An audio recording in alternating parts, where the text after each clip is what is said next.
శ్రీకృష్ణ పరబ్రహ్మణే నమః. అరుణాయ నమః, అచలాయ నమః, రమణాయ నమః, రామకృష్ణాయ నమః, శ్రీదత్త గురుభ్యో నమః. మనం రోజుకొక శ్లోకం శివానందలహరి తీసుకున్నాం. ఈరోజు 54వ శ్లోకం. సంధ్యాఘర్మదినాచ్యయో హరికరాఘాత ప్రభూతానక ధ్వానో వారిదగర్జితం దివిషదాం దృష్టేచ్చటాచంచలా భక్తానాం పరితోషబాష్పవితతే వృష్టిర్మయూరీ శివా యస్మిన్ ఉజ్వలతాండవం విజయతే తం నీలకంఠం భజే. సంధ్యాఘర్మదినాచ్యయో హరికరాఘాత ప్రభూతానక ధ్వానో వారిదగర్జితం దివిషదాం దృష్టేచ్చటాచంచలా భక్తానాం పరితోషబాష్పవితతే వృష్టిర్మయూరీ శివా యస్మిన్ ఉజ్వలతాండవం విజయతే తం నీలకంఠం భజే. సంధ్యాఘర్మదినాచ్యయో హరికరాఘాత ప్రభూతానక ధ్వానో వారిదగర్జితం దివిషదాం దృష్టేచ్చటాచంచలా భక్తానాం పరితోషబాష్పవితతే వృష్టిర్మయూరీ శివా యస్మిన్ ఉజ్వలతాండవం విజయతే తం నీలకంఠం భజే. ఇక్కడ శివుణ్ణి మళ్ళీ సంధ్యాకాలంలో స్తుతిస్తున్నా. ఎలా స్తుతించాలి, ఏ పొలికతో స్తుతిస్తున్నారో చూద్దాం.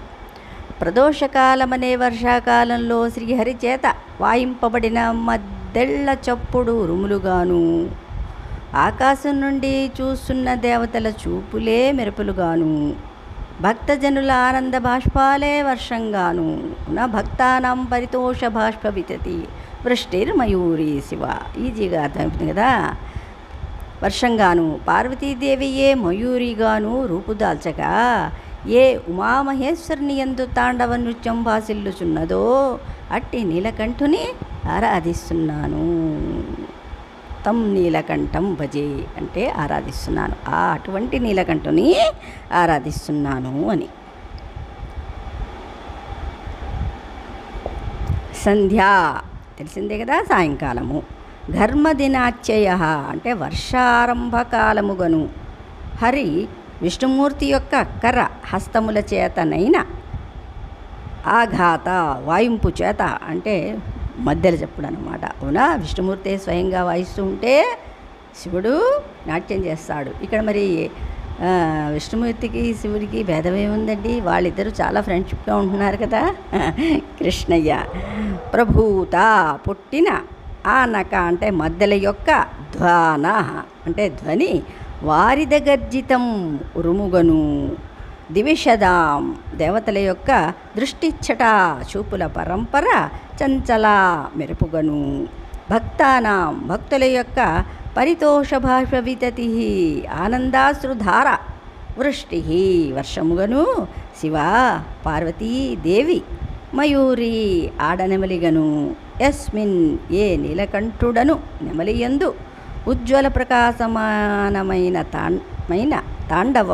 తాండవమను నృత్యము విజయతే సర్వోత్కృష్టముగా ఉన్నదో తం ఆ నీలకంఠం శివుని భజే కొలుచుచున్నాను అన్నారు. అంటే ఇక్కడేంటి, వర్షాకాలంలో నెమలి ఏ విధంగా ఆడనెమలిని చూసి మగలి నెమలి నాట్యం చేస్తుందో అలాగా శివుణ్ణి వర్ణించారన్నమాట.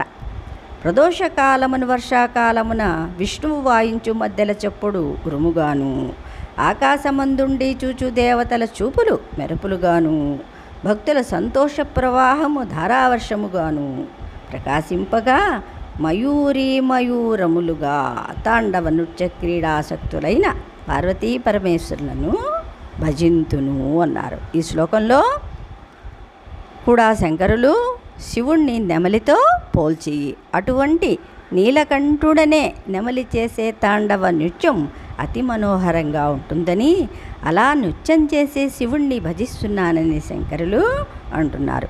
వర్షాకాల ప్రారంభ సమయంలో సాయం సంధ్యాకాలంలో వర్షం కురవడానికి ముందు ఉరుముల ధ్వని, మెరుపుల ప్రకాశం కూడా తోడవుతాయి. అప్పుడు ఎదురుగా ఆడునెమలి ఉంటే దాన్ని చూస్తూ మగ నెమలి అతి మనోహరంగా నృత్యం చేస్తుంది. సరిగ్గా కైలాసంలో ఇలాంటి సమయంలోనే విష్ణుమూర్తి వాయించే మృదంగ ధ్వనులే ఉరుముల్లా ఉండి, పైనుండి చూసే దేవతల చూపుల వరుసలే మెరుపుల్లా ఉండి, భక్తుల యొక్క పరవశానంద అశ్రువులే వర్షధారులుగా ఉండి, పార్వతీదేవియే ఆడనెమలిగా ఎదురుగా ఉంటే నీలకంఠుడనే నెమలి తాండవ నృత్యం చేయకుండా ఉంటుందా? అతి మనోహరమైన ఆ నృత్యం చేసే నీలకంఠుణ్ణి ధ్యానంలో దర్శించి భజించి తీరాలి అంటున్నారు శంకరులు. శ్రీకృష్ణ పరబ్రహ్మణే నమః. ఇది కూడా, ఈ శ్లోకం కూడా బై హార్ట్ చేసుకోండి.